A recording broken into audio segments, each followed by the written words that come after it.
اعوذ باللہ من الشیطان الرجیم بسم اللہ الرحمن الرحیم. طور پہ بھی اور سوسائٹی کی سطح پر بھی مخاطب کیا جائے گا. ثابت قدمی کی ہدایت دی جائے گی مسلمانوں کو اس میں ہمیشہ مدنی صورتوں میں. اور اہل کتاب کو جب بھی مخاطب اللہ تعالیٰ کرے گا وہ ان کی کتابوں کے حوالے ان کو دے گا. اللہ تعالیٰ کو آسمان کی، زمینوں کی، جانوروں کی، انسانی ساخت کی حوالے دینے کی ضرورت نہیں ہے، کیونکہ اہل کتاب سے اللہ مخاطب ہے جو اللہ کو جانتے ہیں، جان بوجھ کے سرکشی کرتے ہیں یہود، اور اپنی طرف سے دین بنا کر، اپنی طرف سے دین ایجاد کر کے اس پہ عمل کرتے ہیں، اللہ کی ہدایت کو نظر انداز کرتے ہیں، دالین ٹھہرتے ہیں نصارہ. اور ہم یہ تینوں ہی رویے پڑھ رہے ہیں کہ جو اللہ کی تابعداری کی زندگی ہے، انعام یافتہ لوگوں کی زندگی، اس کے لیے کیا درکار ہے، اور کن غلطیوں پہ ہمیں متنبہ رہنا ہے، کن غلطیوں پہ ہمیں خبردار رہنا ہے، تاکہ وہ کر کے ہمارا حال مغضوب ہونے کا نہ، اللہ معاف کرے، اور کبھی بھٹک جانے کا نہ ہو جائے.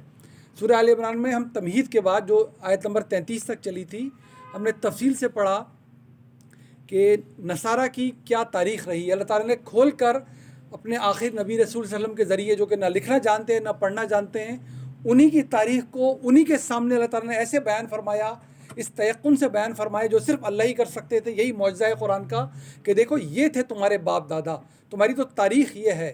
تم جس نبی کو نعوذ باللہ، اللہ کے رسول کو اللہ قرار دے رہے ہو، اللہ کا بیٹا قرار دے رہے ہو، اس کی حقیقت اللہ کے بندے کی تھی. یہ اس کی تعلیم تھی جو اس نے تمہیں دی تھی، تمہاری کتابوں میں درج ہے، آج بھی موجود ہے. قرآن اس کی تصدیق کرتے ہوئے نازل ہو رہا ہے. یہ آخری نبی وہ ہے جس کو تم ایسے پہچانتے ہو جیسے اپنے بیٹوں کو پہچانتے ہو. اس کتاب کے بارے میں تم ایسے پہچانتے ہو اس کو جیسے تم اپنے بیٹوں کو پہچانتے ہو. تم کیوں کر اس سے اب روح گردانی کر سکتے ہو؟ اب یہ جانتے پوچھتے تم اس کفر کا ارتکاب کر رہے ہو. یہاں تک پڑھتے ہوئے ہم آگے تھے آگے، اور دیکھیں ان کو بتایا جا رہا ہے، ہم سب کو رہتی دنیا کے لیے سنایا جا رہا ہے، لن تنالوا البر حتی تنفقوا مما تحبون وما تنفقوا من شیء فإن اللہ بہ علیم. کہ تم یہ جو دکھاوے کا دین بیان کرتے پھرتے ہو کہ ہم بڑے دیندار ہیں، تو سنو اللہ کی نظر میں صحیح معنوں میں نیکی کیا ہے، بر. یہ ہم نے سورہ بقرہ میں بھی پڑھا تھا کہ بر کیا چیز ہے، اللہ کی نظر میں مقبول نیکی کیا چیز ہے. وہ کسی خاص سمت میں کھڑے ہونے کا نام نہیں ہے. اللہ کی نظر میں بر کیا ہے؟ لن تنالوا البر، ہرگز تمہیں حاصل نہیں ہوگی وہ نیکی جو اللہ کو مقصود ہے. حتی اردو میں بھی استعمال کرتے ہیں ہم. انفاق کہتے ہیں خرچ کرنے کو اللہ کی راہ میں. تنفقو، تم خرچ کرو، مما تحبون، وہ جو تمہیں پسند ہو. اب یہ دیکھیں کتنی بلیغ آیت ہے یہ، کہ صحیح معنوں میں کوئی چیز آپ کو پسند ہو، وہ آپ کا مال ہو، وہ آپ کی جگہ ہو، وہ آپ کے برتنے کی کوئی چیز ہو، وہ آپ کی محنت ہو، وہ آپ کی طاقت ہو، جو آپ دراصل اپنے لیے استعمال کرتے ہیں، بہت خوشی سے کرتے ہیں، شوق سے کرتے ہیں.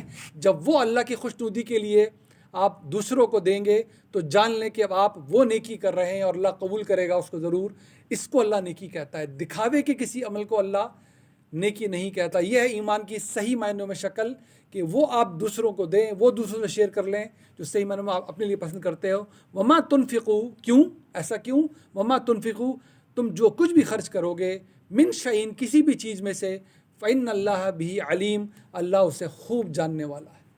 تو کبھی آپ نے چھپ کر بھی نیکی کی ہے، اکیلی میں بھی صدقہ کیا ہے، خیرات کیا ہے، کسی بھی شکل میں وہ چیز دوسرے کے لیے دی ہے جو دراصل آپ اپنے لیے اچھا سمجھتے ہیں، کسی کو پتہ نہ چلے لیکن اللہ اس کو ضرور جانتا ہے، یہی اس کے لیے مقبول ہے. پھر اس کے بدلے جب ہم نے پڑھا تھا سورہ بقرہ میں کہ وہ پھر بدلے ایسے ہیں کہ لا متناہی بدلے.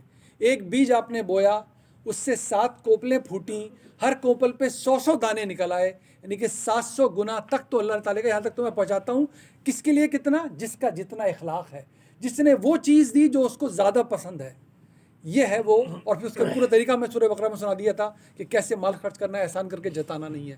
کل الطعام، ابھی بتا رہا ہے ان کو، کل الطعام کان حلا لبنی اسرائیل الا ما حرم اسرائیل علی نفسہ من قبل ان تنزل التوراۃ. کہ ہم نے تو سب کچھ کھانے پینے کے لیے حلال کیا تھا بنی اسرائیل پہ، اسرائیل کی اولادوں پر، سوائے کن چیزوں کے جو یعقوب نے اپنے اوپر خود ہی حرام کر لیا. اسرائیل لقب ہے یعقوب علیہ السلام کا، پوتے ہیں ابراہیم علیہ السلام کے، جن کے نام سے یہ بنی اسرائیل چل رہے ہیں.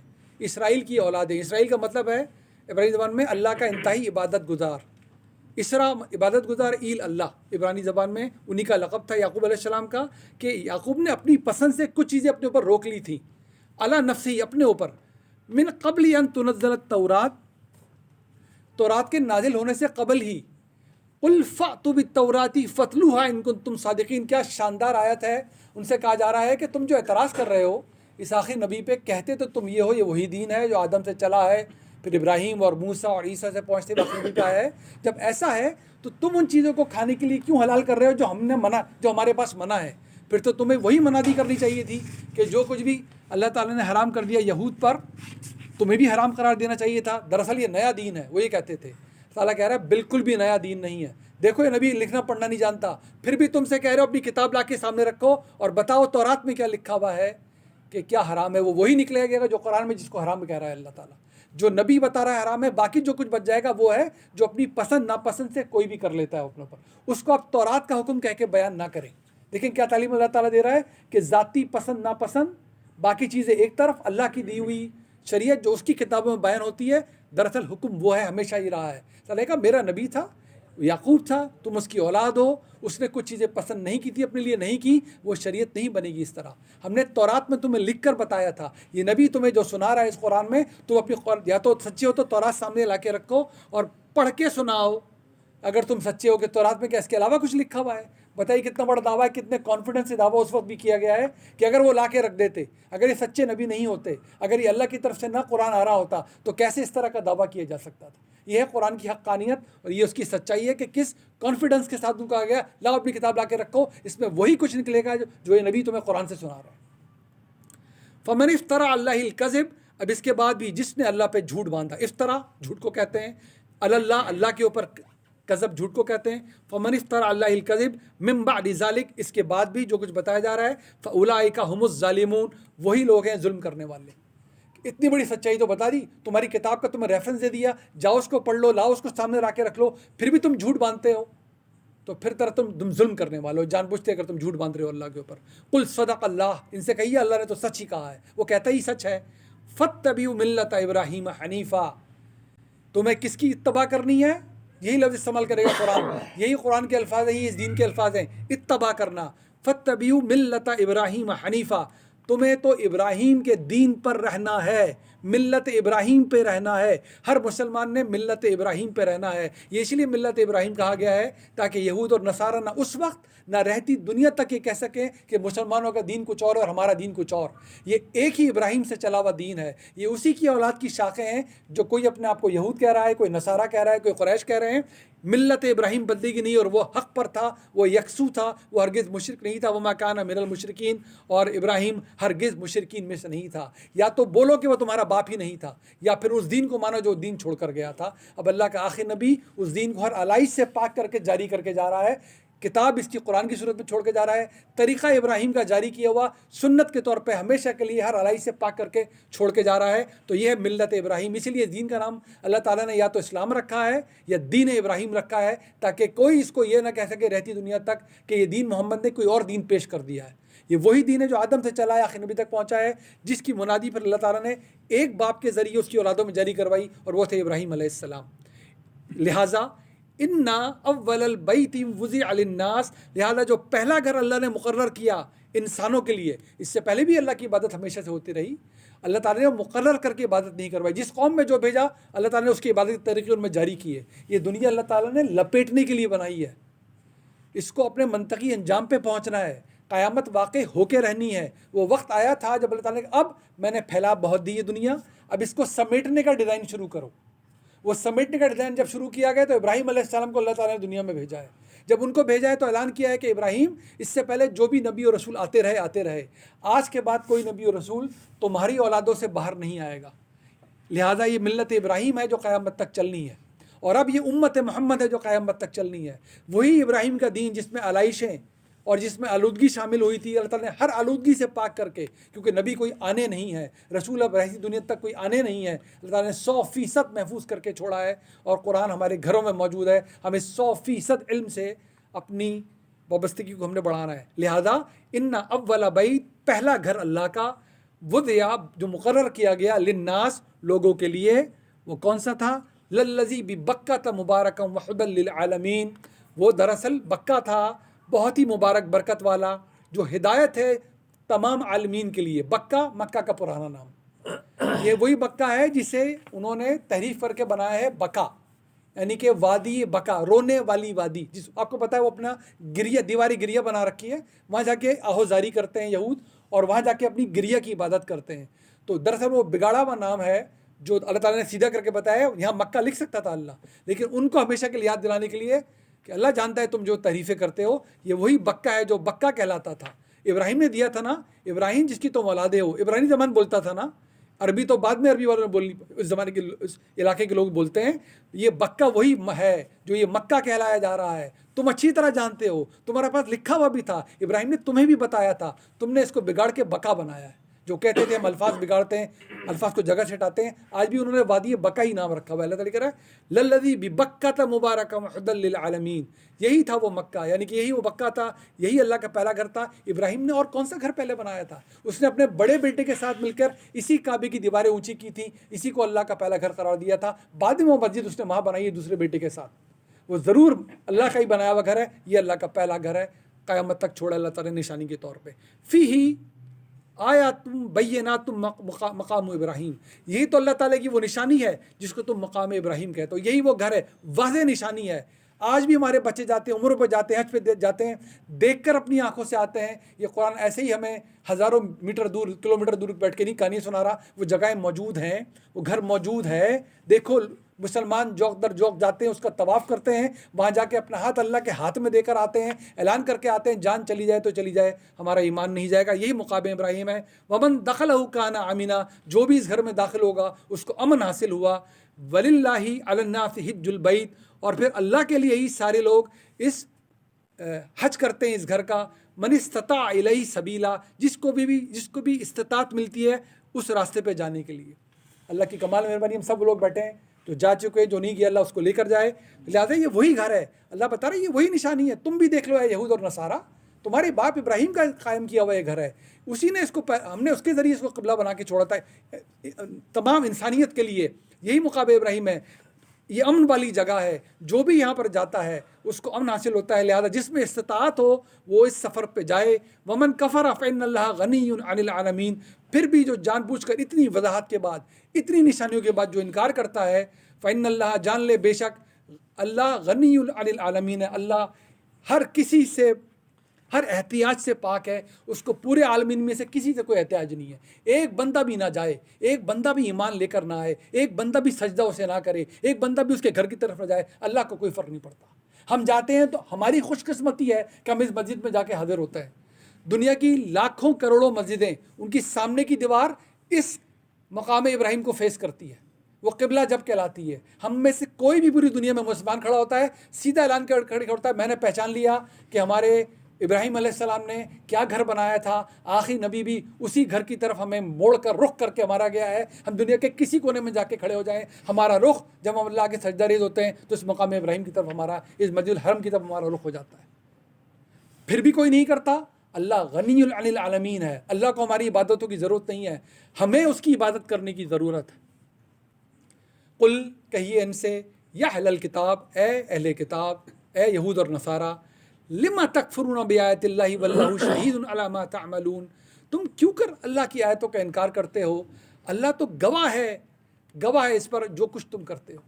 کیسے بھول رہے ہو؟ اس اللہ کا نام لیتے ہو دن رات، تمہیں عبادت گزار بھی ہیں، پھر یہ سرکشی کیسی، پھر یہ بھٹک جانا کیسا، پھر کیوں کر انکار کر رہے ہو؟ قل یا اہل الکتاب لما تصدون عن سبیل اللہ، کہیے اہل کتاب تم کیوں روکتے ہو لوگوں کو اللہ کی راہ پہ سے؟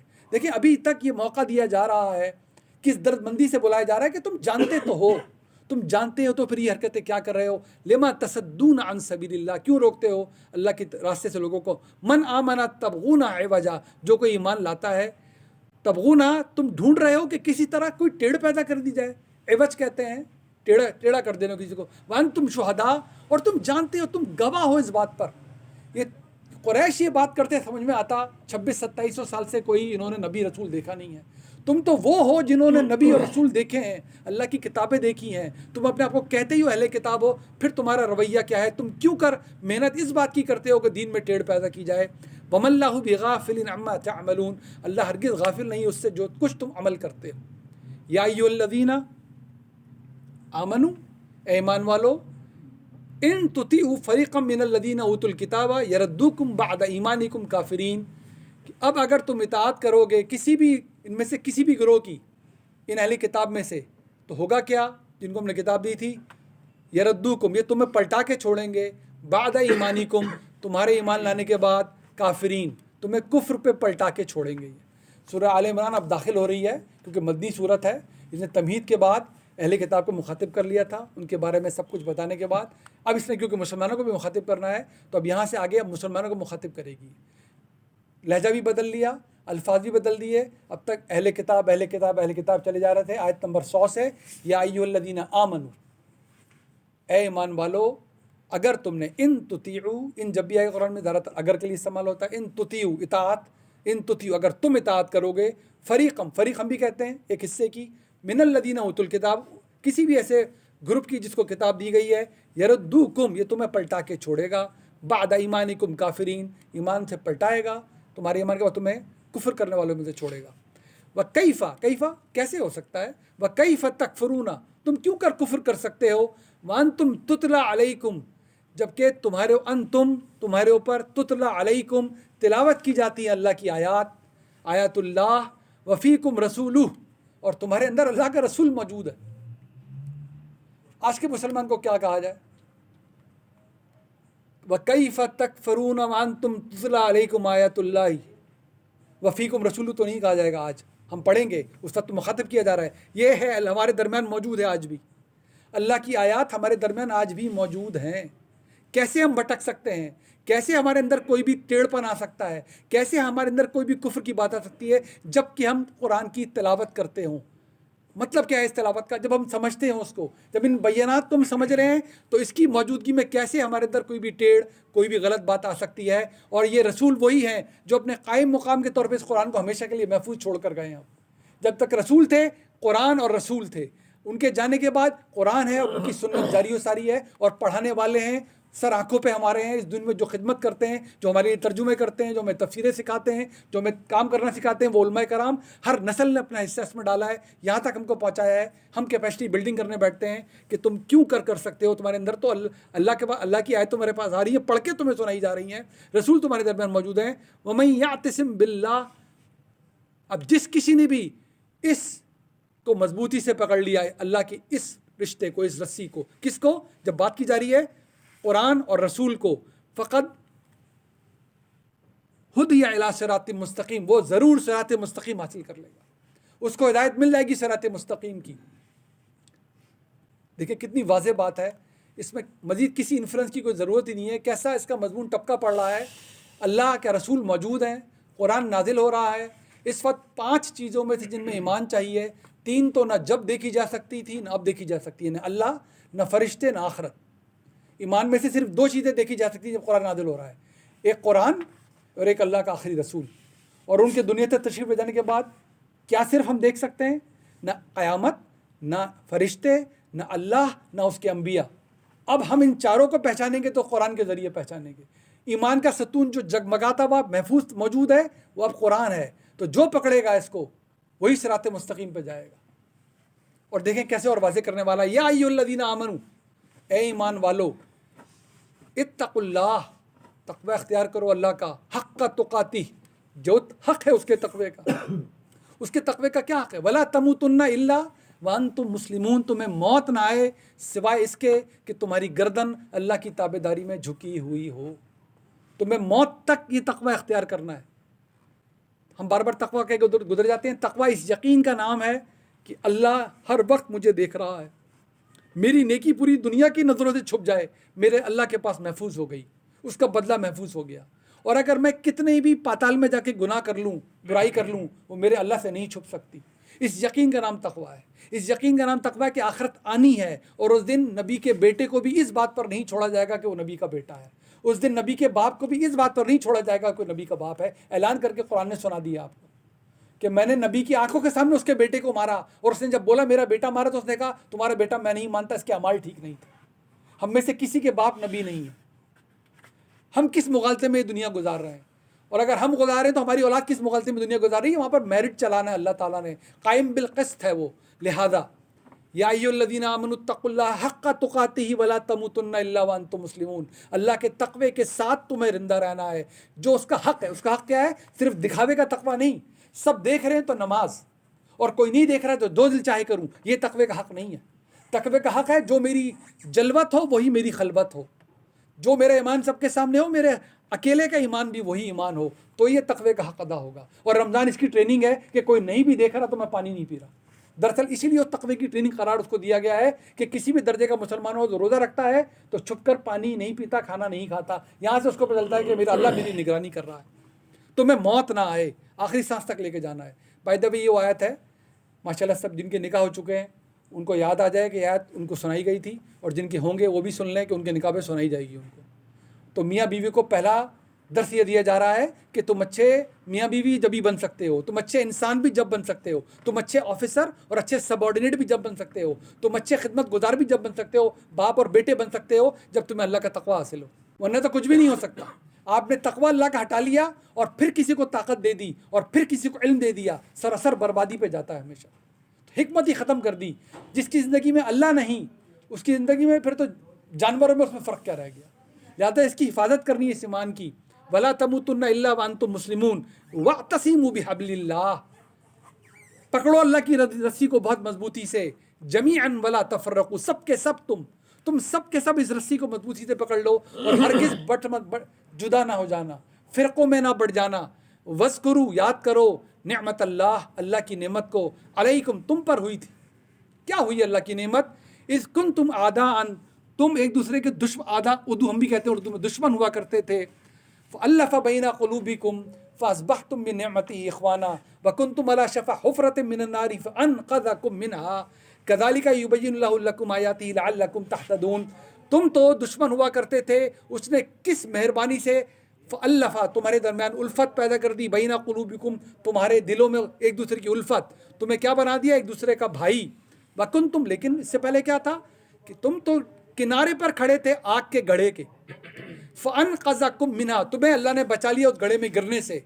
کذالک، بالکل اسی طرح، یبین اللہ، اللہ کھول کر بیان کرتا ہے، لکم آیاتہ، تمہارے لیے اپنی آیات کو، لعلکم تہتدون، تاکہ تم ہدایت یافتوں میں سے ہو جاؤ، تمہیں ہدایت مل جائے۔ یہ صرف اور صرف ہم دنیا کا ہر نسخہ لکھیں، 8 ارب لوگ ایک جگہ بیٹھ کے نسخہ لکھیں، اللہ کے اس نسخے سے اوپر نہیں جا سکتا ہو۔ جب اللہ نے کہہ دیا اور کوئی طریقہ نہیں ہے، آپ دنیا کی ہر بات کر لیں، وہ سننے میں کتنی میٹھی نہ کہ ہو، کچھ بھی ہو جائے، اگر ہم قرآن پہ نہیں آ رہے، اگر ہم قرآن کو مضبوطی سے نہیں پکڑ رہے، اگر ہم اس کتاب پہ نہیں آ رہے ہیں، تو پھر سمجھتے ہیں ایک ہو جائیں گے، تو صرف اور صرف ہماری خام خیالی ہے۔ یہ اللہ کا اعلان ہو گیا ہے، رہتی دنیا تک ہو گیا ہے، وَاعْتَصِمُوا بِحَبْلِ اللَّهِ، پکڑو اللہ کی اس رسی کو مضبوطی سے، جمیعاً، سب کے سب نے اسی کو پکڑنا ہے، وَلَا تَفَرَّقُوا، بٹ مت جانا، ایک کتاب چھوڑ کے کچھ اور پہ جانا ہے تو پھر بٹنے کا اور کیا طریقہ ہے؟ یہود کہے میں نے تورات پڑھنی ہے، نصارہ کہے میں نے انجیل پڑھنی ہے، قریش کہے اپنی مرضی کی بات کریں گے، ان کے بعد جتنی بھی باتیں اپنی اپنی مرضی کی باتیں کرنی ہے، یہ ایک نہیں ہو سکتے۔ پھر تم بظاہر اوپر کا چھلکا رہے گا، ایک ہونا ہے تو قرآن اس کا ذریعہ ہے۔ کتنی اللہ تعالیٰ یاد دے رہے، کیوں کہ یہ قرآن ہی تو تھا جس نے تمہیں آپس میں دست و غریباں، آپس میں ایک دوسرے کے خون کے پیاسے تھے تم، اس نے تمہیں بھائی بھائی بنا دیا، آگ کے گڑھے میں گرنے کو تھے، اس نے تمہیں بچا لیا۔ کس طرح کھول کے اپنے آیتیں بیان کی تاکہ ہدایت یافتہ ہو جاؤ۔ اب اگر ہم اس کو چھوڑیں گے تو وہیں جا کے نہیں کھڑے ہوں گے جہاں کھڑے ہوئے تھے۔ کیا سیدھا مطلب اس کا یہ بتا نہیں رہا اللہ؟ تم آگ میں گرنے والے تھے، اس نے قرآن کے ذریعے، ہدایت کے ذریعے، اپنے نبی کے ہدایت کے ذریعے جو دی ہے تمہیں بچا لیا، تم جیسے ہی اس کو چھوڑو گے تو بٹو گے اور آگ کے دہانے پہ دوبارہ پہنچ جاؤ گے۔ وَلْتَكُن مِّنكُمْ أُمَّةٌ يَدْعُونَ إِلَى الْخَيْرِ، اب چاہیے کہ تم میں سے ایسے لوگ ضرور ہوں جو لوگوں کو خیر کی طرف بلائیں، وَيَأْمُرُونَ بِالْمَعْرُوفِ وَيَنْهَوْنَ عَنِ الْمُنكَرِ، لوگوں کو معروف کی تلقین کریں، کھلی ہوئی برائیوں سے ان کو روکیں، وَأُولَٰئِكَ هُمُ الْمُفْلِحُونَ، یہی لوگ فلاح پانے والے ہیں۔ بہت امپورٹنٹ بات ہے، اگر تو صرف وہ لوگ فلاح پانے والے ہیں جو مقرر کر دیے جائیں گے، لوگوں کو برائی سے روکیں گے، نیکی کی تلقین کریں گے، وہ سب کے سب تو نہیں ہوں گے، اللہ تعالیٰ قرآن نے بار بار جگہ بتایا سب کو تو کام کرنا نہیں ہے، تو کیا صرف وہ لوگ فلاح پائیں گے؟ نہیں، کیونکہ پورے کے پورے معاشرے کو ایک ساتھ حکم دیا گیا ہے۔ یہ معاشرے کی ذمہ داری ہے کہ ان میں سے لوگ نکلیں، اور کچھ لوگ، جیسے کچھ لوگ ڈاکٹری کے لیے مقرر ہوں گے، کچھ لوگ سپاہ گری کے لیے مقرر ہوں گے، کچھ لوگ انجینئرنگ کے لیے مقرر ہوں گے, کچھ لوگ کاروبار کیا کریں گے, لازمی کچھ لوگوں نے دین کو سیکھنا ہے. وہ دین کو, اور یہ ہمارے علماء کرام یہ ذمہ داری پوری کر رہے ہوتے ہیں. معاشرہ جب ان کی خدمت کرتا ہے تو یہ ذمہ داری پوری کرتا ہے کہ یہ گروہ آگے بڑھا ہے. اب اگر یہ کسی معاشرے نے اس کا اہتمام کر لیا تو پورے کا پورا معاشرہ فلاح پائے گا. یہ نہیں کہ اگر مثال کے طور پہ ایک جگہ کے ڈاکٹروں نے, انجینئر نے, لائرز نے, بزنس مینوں نے مل کر ایک گروہ کو سپورٹ کرنا شروع کیا, یہ خدمت کر رہا ہے دین کی, ہونا ان کو قرآن پہ چاہیے. یہ پہلے ہم نے بات کر لی ہے, قرآن کی رسی پہ ان کو جوڑنے والا ہونا چاہیے, ان کو فرقوں میں بانٹنے والی نہیں, فرقے ختم کرنے والا ہونا چاہیے. جب ایسے لوگوں کا معاشرہ وجود میں آئے گا تو دونوں فلاح پائیں گے, وہ جو یہ بنا رہے ہیں ان کو سپورٹ کر رہے ہیں اور جو یہ کر رہے ہیں کام. تو اجتماعی بات ہے, سب کو فلاح ملے گی, سب کو اس کا ثواب ملے گا. دیکھیے دوبارہ, ولا تکونوا, ہرگز ایسا تم نے نہیں بننا, کالذین تفرقوا, کیسا نہیں بننا, توڑنے والا, فرقوں میں بانٹنے والا, یہ کام نہیں ہونا چاہیے تمہارا. واختلفوا من بعد ما جاءہم البینات, کہ تم اختلاف میں پڑو جبکہ کھلی ہوئی نشانیاں تم تک پہنچ بھی چکی ہیں. آپ یقین مان لیں, کتنا بھی زور کوئی لگا لے, قرآن کا ترجمہ چھوٹا موٹا آگے پیچھے ہوتا ہے. قرآن لے کر جو بھی بیٹھے گا, جس جگہ بیٹھے گا, جس حلقے میں بیٹھے گا, جس جگہ بیٹھے گا, وہ جوڑنے کی بات ہو جائے گی آٹومیٹیکلی. یہی اس کتاب کا مقصد ہے. وہ تو جب ہم اس کتاب سے ہٹ کر کچھ کرتے ہیں تو باتیں الگ الگ ہونا شروع ہوتی ہیں. ہم بسط ادب یہیں بیٹھتے ہیں, ہمارے علماء کرام شاندار, یہاں تک ہمیں پہنچائی بھی انہوں نے ہی ہے. جب تک اس پہ جو بھی رہے گا فلاحی فلاح ہے. ہرگز کیا نہیں کرنا, قرآن کبھی لگی لپٹی چھوڑتا نہیں. وہ لگی لپٹی چھوڑے گا تو پھر بتائے گا کون ہم کو. وہ کرو گے تو فلاح بھی تم ہی پاؤ گے. لیکن اگر تم نے یہ کیا, ولا تکونوا کالذین تفرقوا, کہ تم فرقوں میں بٹے, واختلفوا, اختلاف کیا. اگر یہ اختلاف جب ہوتا جب قرآن نہ ہوتا, یہ اختلاف جب ہوتا جب اللہ کی ہدایت موجود نہ ہوتی تو ڈسکاؤنٹ مل جاتا. یہ ہم سورہ بقرہ میں بھی پڑھ کر آئے ہیں کہ ایسا تو کبھی ہوا ہی نہیں کہ انسانوں نے اختلاف اللہ کی ہدایت کی غیر موجودگی میں کیا ہو. یہ ہوا ہی نہیں اللہ نے, کیونکہ پہلا انسان نبی بنا کر بھیجا تھا. تو یہ تو انسان کبھی بھی نہیں کہہ سکتا کہ مجھے پتہ نہیں چل اللہ مجھ سے چاہتا کیا ہے. اسی لیے انہوں نے سورہ بقرہ آیت نمبر 213 میں اعلان کر دیا تھا, یہ اختلافات میری ہدایت کی موجودگی میں ہوتے ہیں اور یہ آپس کی ضد سے ہوتے ہیں ہمیشہ, بغیم بینہم. دیکھیں دوبارہ دہرا رہا ہے اللہ تعالیٰ وہی بات, ولا تکونوا کالذین تفرقوا واختلفوا من بعد ما جاءہم البینات. ہرگز فرقوں میں مت بٹنا, جدا جدا نہ ہونا, اختلافات پہ نہ پڑ جانا جبکہ تمہارے پاس واضح ہدایت آ چکی ہے. وَأُولَٰئِكَ لَهُمْ عَذَابٌ عَظِيمٌ, پھر ایسے ہی لوگ ہوں گے جو اللہ کے عذاب سے 2-4 دن کو ہونا پڑے گا.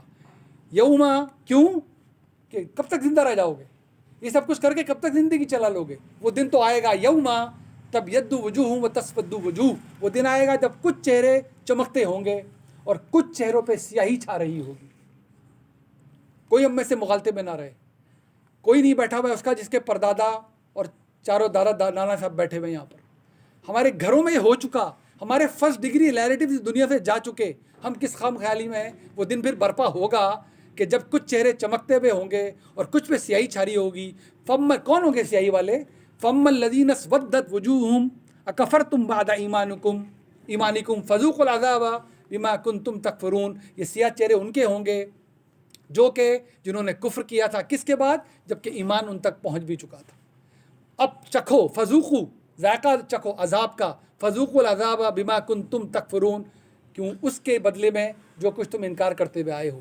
واما الذین ابیضت وجوہہم, اور جن کے چہرے چمکتے ہوں گے وہ کون ہوں گے؟